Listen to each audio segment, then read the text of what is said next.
Welcome to Thriving Tribesmen. My name is Kuri, your host, and I'm excited to be making this episode. I was speaking to a gentleman who's a close friend of mine. I've known him for many years, and he was telling me that his relationship had gone into a bad place. This is the second time they've separated.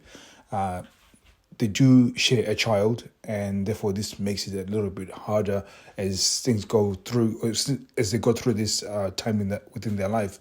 And one of the things that he was talking about is that the main reason for the problems within the relationship was that she could not regulate herself, so she can bring a level of excellence within the relationship. And I'm using those words specifically because a lot of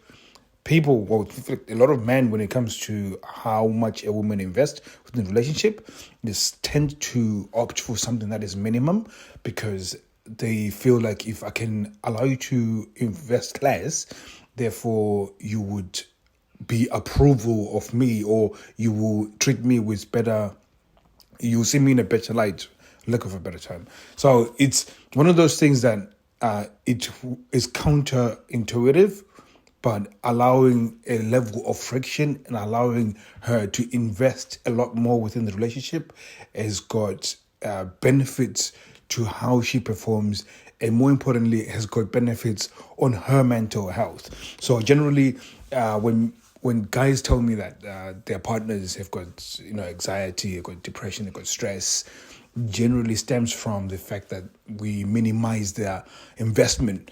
And a lot of it comes back down to some of the things I was talking about yesterday, where I was talking about that how you feel about yourself can dictate how you behave within a relationship.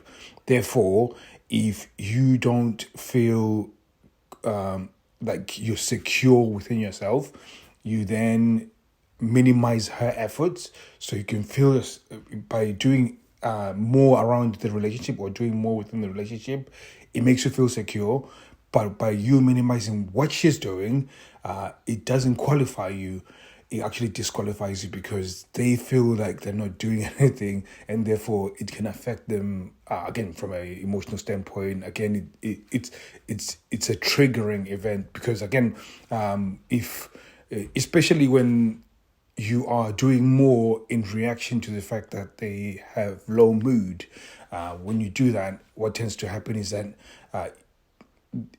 within somebody having anxiety, it's a response of inability to act on certain decisions, and that's what causes anxiety. And when you take away, to try and take away the anxiety by acting on for them or on behalf of them, what tends to happen is that it allows that anxiety to grow then into stress. And then from stress, then if eventually ends up in a place where they're in a depressive state. So really allowing that person to function or continue functioning and actually expecting a level of excellence as they function is paramount within your relationship.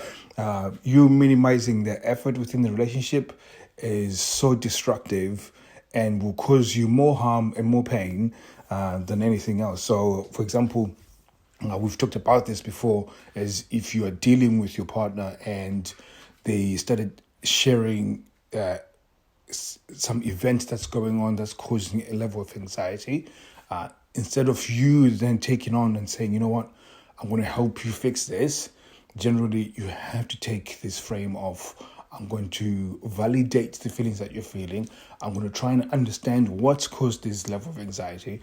And then once you finish speaking, my wife specifically, she's telling me all this stuff that, okay, this has happened. I'm feeling anxious about it. I'm not really sure what's going on. And she's sharing this. I tend to then say, okay, I can see why you're feeling this way, which is me validating those emotions. And I will probably be more specific as in, okay, I can see why this and this has triggered you to feel this way. And then all of a sudden she feels understood. That's the first bit that I'll do, which is what we call validation. And then the next bit is I'll be asking, what have you put in place to resolve this? Notice that I'm not saying, what can I do to help? I'm saying, what can you do to resolve this? It gets her to audit different options, or at least starts formulating different options in order to make some actions to fix it. What tends to happen is that when those negative emotions come, and then you continuously get her to fix it for herself, you build competency, and that competency over a period of time, when she sees any negative emotion that causes anxiety, she then has got a response mechanism towards it. This is why it's powerful, extremely powerful. And a lot of times when it comes to relationships, if you do not put this in place, it tends to be a thing that actually kills a lot of relationships. It's like one of those things. And a lot of it is, it's a common theme for men to want to fix things. A lot of it is just Hollywood influenced, where the guy has to save the girl, the guy has to do everything for the girl. If you see romantic comedies, they've got this supplicating attitude where you have to save the day in order for her to love you, type thing. And it's been ingrained into us. It is something that we have to get away from, because it's got such a destructive effect within our relationship. In fact, when it comes to me feeling stress and anxiety, I have to find ways of dealing with it and just not share it with my partner, which is a little bit different, because I tend to talk about that. Sometimes you might go through a horrible situation where you're feeling stressed and depression and so on.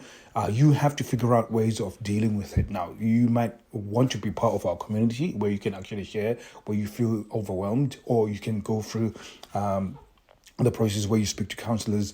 But what you don't tend to do is share it with your partner. And especially if you're going through it and it's still a weakness, it's still a struggle, you don't share your struggles with your partner. Never share your struggles with your partner. It's a bad idea. It's anxiety provoking in your partner. So if she was already level 10 anxiety, she will go all the way up to 80, 90 levels of anxiety and stress when you in lack of a better term, you show her that you're not capable of handling life's difficulties. All of a sudden, you're the leader. If you imagine, the equivalent to this is you being at war and your general is losing his fucking mind because you are taking fire. Like, if you're a follower, all of a sudden you're going to be terrified because you like, what the hell is going on? And that's the equivalent. So the only time you share anything, you share victories, and you say, you know what, 2 weeks ago I was going through this, I felt stressed, I felt a bit of depression, but I did X, Y, Z, and I overcame it, and I feel much stronger. When you share that, it's so empowering to her. And again, it comes back into that realms of how to deal with stress and anxiety, and you're actually leading by example. So it's a crazy way of really answering my friend, because I said to him, I'm going to make an episode. I'm going to talk about this. And he's Brazilian.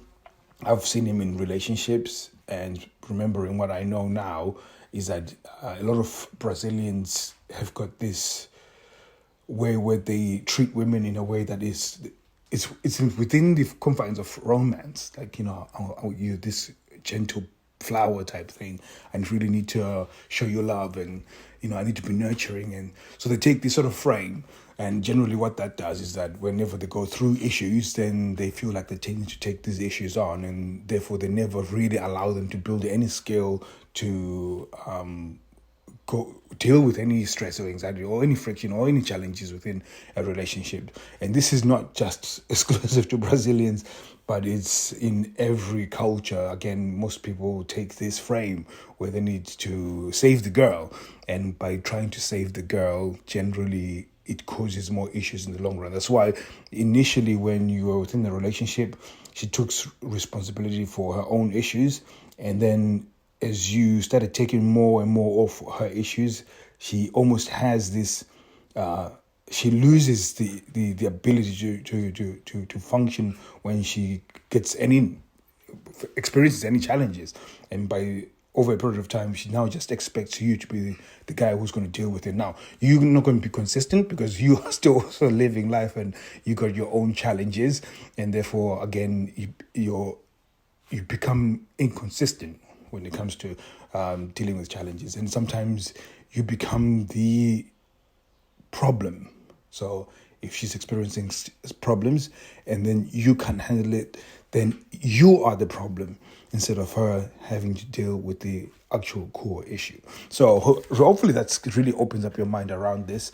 This is really another version of what we talked about yesterday, which was that how you feel about yourself really influences the behavior, the way you behave, but at the same time, how you feel about yourself also dictates how somebody behaves within a relationship towards you. So, and again, that's what we would normally call standards. So my expectation of how you deal with challenges is that you deal with those challenges and then you grow from them. And again, that's now operating from a level of excellence, and then not just operating, because I don't want you to just operate within the relationship. I want you to operate at a very high level. So, and that expectation is very important because it's dictated by how you feel about yourself. You feel confident, you feel good, you feel secure.